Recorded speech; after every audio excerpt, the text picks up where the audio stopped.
I, 29 female, have been engaged for about a year and will get married in 3 months. Like many brides, my wedding dress is a big deal to me.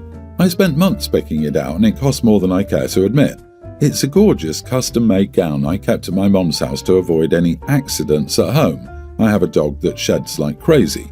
My sister, 34, recently had some sort of life-changing epiphany and decided she's done with fast fashion and wants to live a more eco-conscious lifestyle.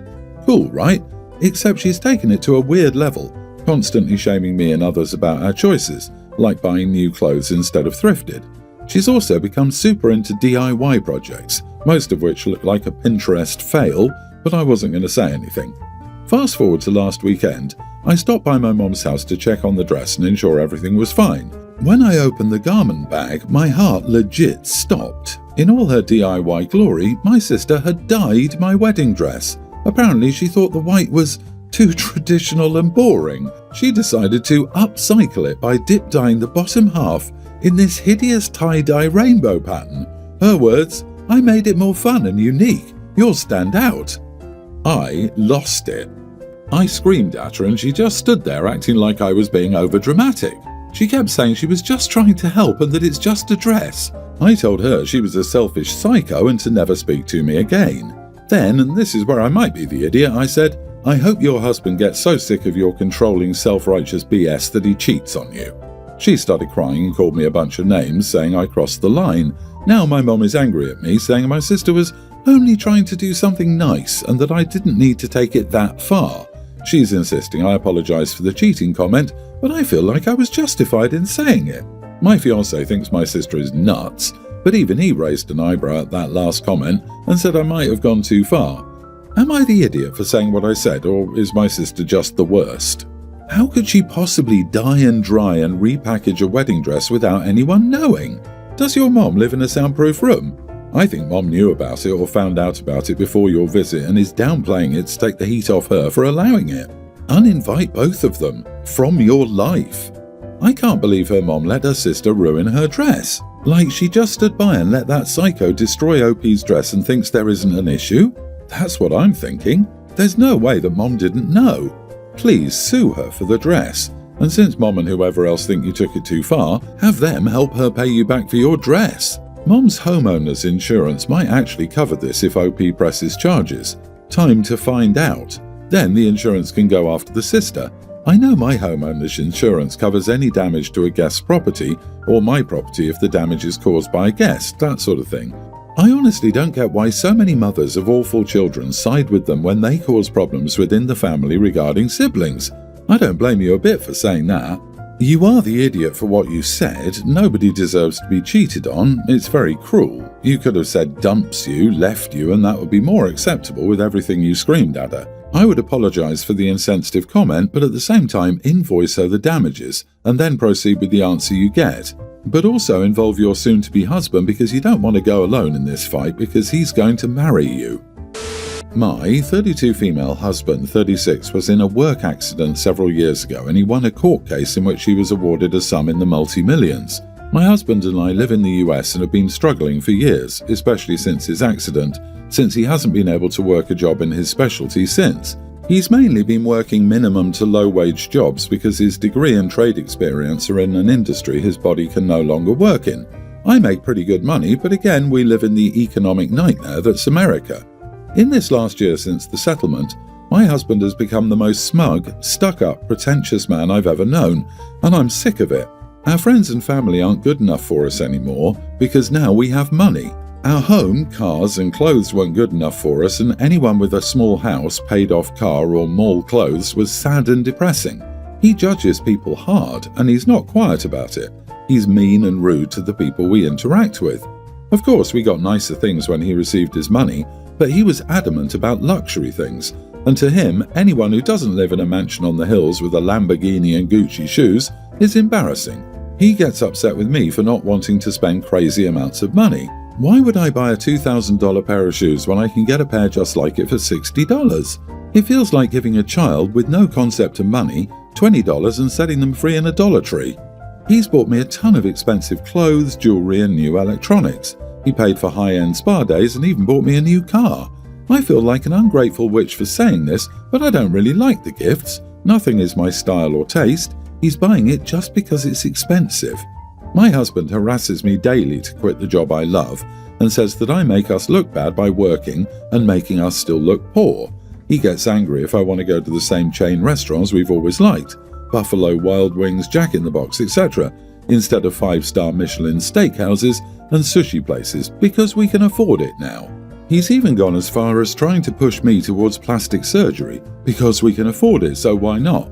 He suggested a boob job, butt lift, lip filler, and at one point that surgery where they remove the bottom rib. I feel like he's starting to think I don't look good enough for him and our new lifestyle. We've gone to couples therapy and his attitude isn't improving. It's even gotten worse and I'm miserable. This is not the man I married. I don't want to have kids and raise a family with him, but I'm afraid that if I leave, everyone will cry gold digger. We were married when we were young and broke and didn't consider a prenup because we had nothing. Dumb, I know, but we were kids. Am I the idiot? Not the idiot. I would also be very afraid of that level of spending in addition to him being an insufferable idiot. I mean, multi-millions sounds like a lot, but is it 4 million or 20 million?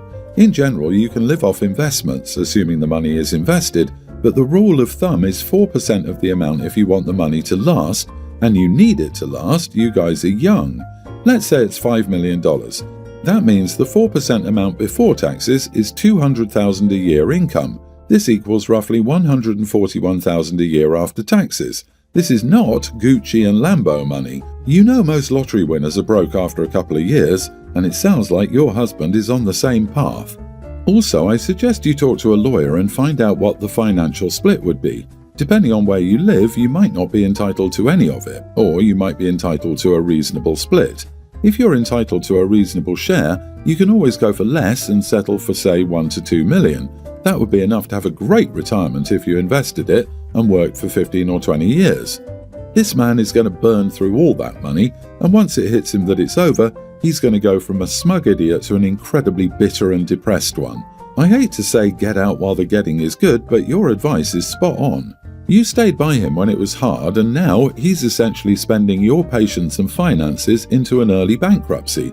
Multi-millions doesn't go far at all anymore, and people are getting accustomed to living a lifestyle they can't afford in the long term. If you leave, you can leave knowing you stuck around for everything you promised to, but knowing that the man you married is dead and this stuck-up monster replaced him.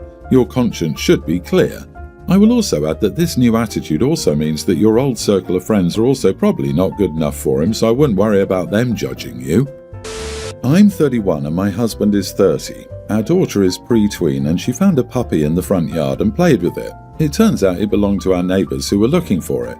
They accused her of stealing it and my husband gave her extra chores. She refused to do them, saying she didn't steal the puppy. The neighbours came to apologise a bit later as their son confessed to losing the puppy on a walk when he took its leash off. That's how it ended up in our yard. I came home that evening and my husband explained this. He said she should be disciplined for not doing the chores. I said she was right to not accept unearned punishment. He said it's the principle and she should listen to her father.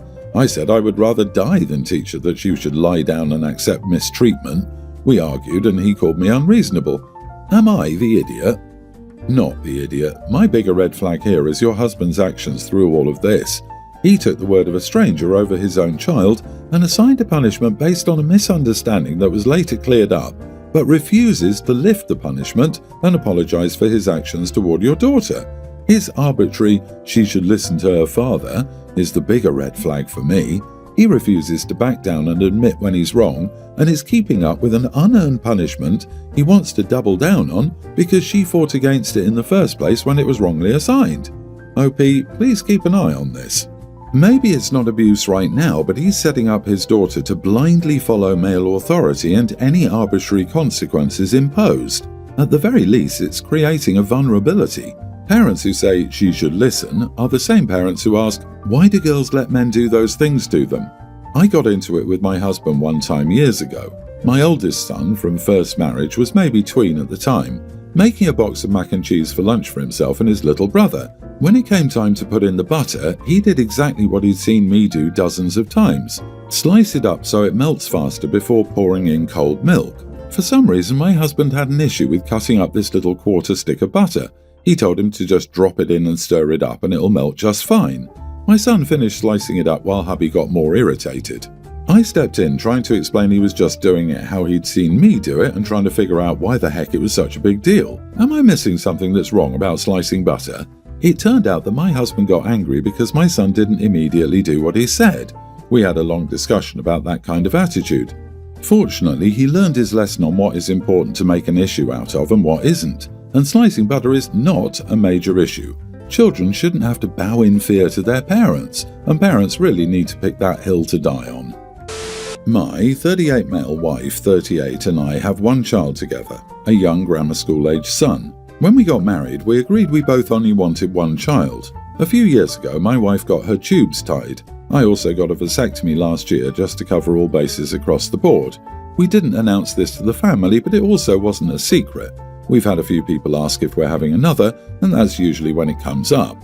I'm one of 6 siblings. Our mother was one of 8 kids. Most of my siblings have had at least 3 children, if not more.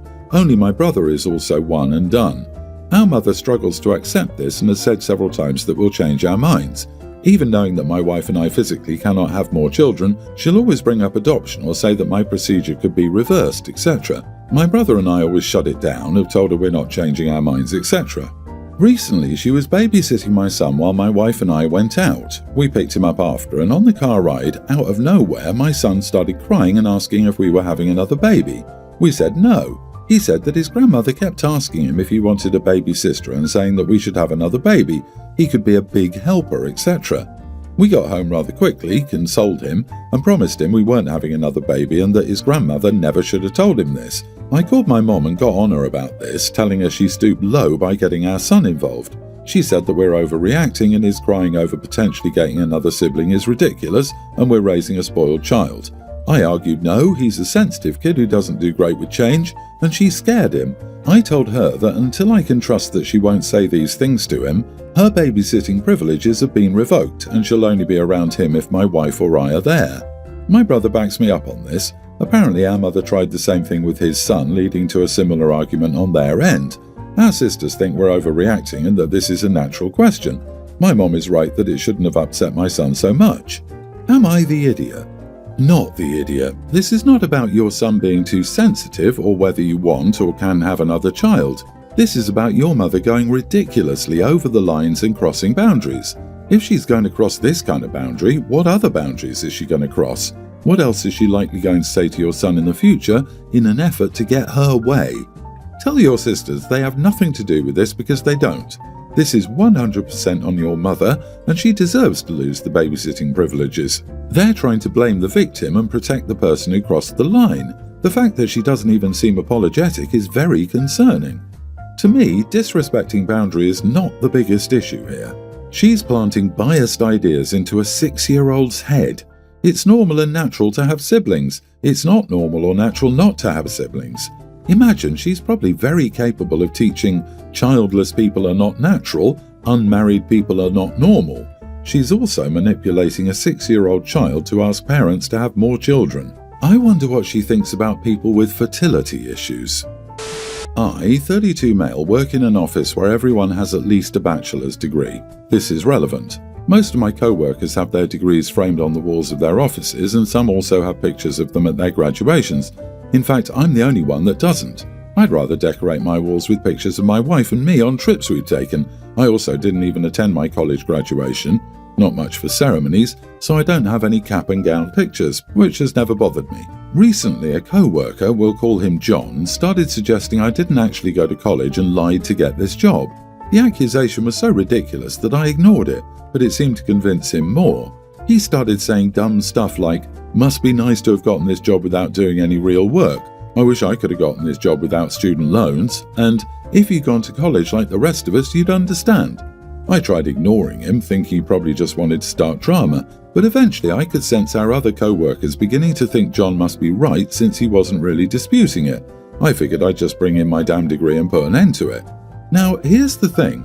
I did really well in school, enough to graduate with first-class honours, which my diploma says. I've never mentioned this to anyone at work because it didn't feel that important.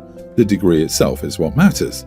However, when I brought my diploma in, my co-workers really focused on the first-class honours thing. I became the office's hotshot that day, which was weird. My boss insisted I add it to my wall, saying it looked good for the company. My co-workers then began teasing John about the whole thing, pointing out that his degree doesn't say anything about honours and saying it was a dumb accusation. Now John is angry and calling me an idiot, saying I made him look bad for the whole honours thing, and saying I could have found some other way to prove I graduated without bringing in the degree. So am I the idiot for bringing my diploma into work to prove I graduated and making John look bad? Not the idiot. John stuck his foot in his mouth. Leave it there. Be proud of your accomplishments. Don't downplay your accomplishments for people who want you to seem small. Hang it on the wall. The only person who made John look bad is John. However, the whole office sounds kind of weird. Everyone hanging their bachelor's degrees on the wall. What's next? Framing your high school diploma at work. Your 6th grade Good Conduct Award. High school track trophies. I've spent my career working with many people with advanced degrees, and I've never seen anyone hang their diplomas in the office. To be honest, I have several, and they're probably in a box somewhere in the garage. This is pretty common in fields like law and criminal justice or medicine. Mine is on the wall in the workplace in the back of the dispensary. My daughter is on the throes of her certificate in canine hydrotherapy as well, and that's going on her wall in the business. Why would you not be proud of your accomplishments? People can just be real idiots sometimes. John is an idiot, and the others in the office obviously think so too.